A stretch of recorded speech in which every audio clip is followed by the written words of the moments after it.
Hi everyone, this is Kelly from the Teaching Python podcast. I hope you've been enjoying our tips that Sean and I have been giving. We've been trying to chunk together some information with CS, education, Python, and AI. And since we're talking about chunking, I thought that we would talk about how AI thinks and how we can teach students to think it too. And it's something that's really cool because it combines cognitive science, Python, and AI. So, ready? In cognitive science, chunking means like breaking down information into smaller, meaningful units so that our brains can understand it and manage it. And we do this all the time without thinking. We do this with phone numbers. We do this with to-do lists.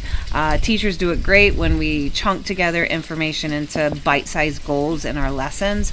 And it's really how humans manage complexity and how we avoid like this cognitive overload of too much information. But what's really interesting is that AI models actually also need chunking too. Tools like Ollama, ChatGPT, DeepSeek, they process text using tokens. And if you don't understand what tokens are, we made a video about that a couple of days ago, so go ahead and check that out on the playlist. But they process tokens, not words or characters, and they have a limit. The limit used to be smaller, but now the limit's gotten a little bit bigger. But still, if there's too much input, they get kind of overwhelmed or they cut things off. So just like when we teach students to break down things like big problems into smaller parts, we kind of need to break down our own prompts or our own outputs to get the best results from AI. And in Python, when we're teaching, for example, 6th graders or 8th graders or new Python learners, we can simulate chunking of prompts or outputs by using variables. And we can break up these large ideas or prompts into smaller logical parts, right? This is the noun, this is the verb, or right, I'm a character like Mario, or write a story about dinosaurs, now at a spaceship, now do this. And we can chunk that and process part 1, part 2, and part 3. And it's representing like these manageable units, this manageable meaning. And it's easier for students to read or edit or reuse.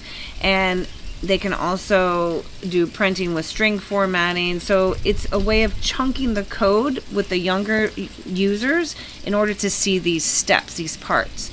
And that's the point of to like create a clear, readable output that kind of mirrors that structured thinking. And we're not just teaching these coding skills, we're here to help the students kind of learn how to break apart complex tasks, which is like a core strategy for thinking and learning.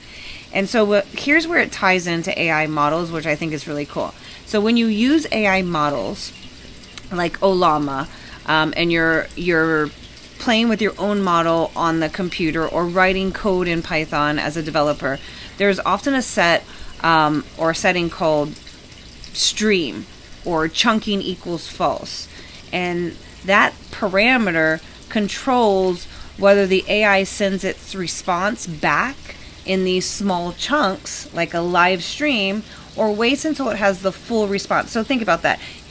As an AI is processing a sentence, it has that word that it thinks is the most likely probability, then it has the next word, then it has the next word, then it has the next word. So when you're getting in a model, you don't notice it if you're just using like ChatGPT online because it just streams completely, but it chunks usually a one token or whatever response.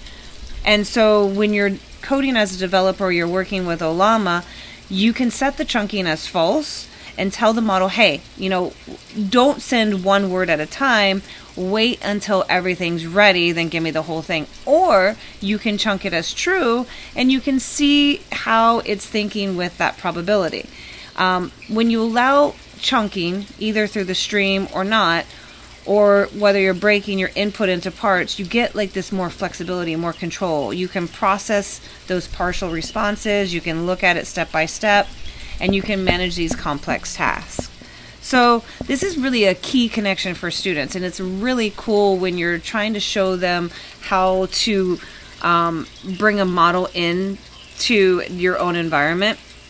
And also when they chunk their inputs using variables in Python, they're doing what professional developers do when they're preparing the prompts for AI. And this is going to help them understand what's really happening in the background of an AI and how its chunking parameter affects the AI's behavior. So chunking isn't just like this lesson strategy now. It's not just this cognitive science thing. It's a core principle in both teaching and in AI.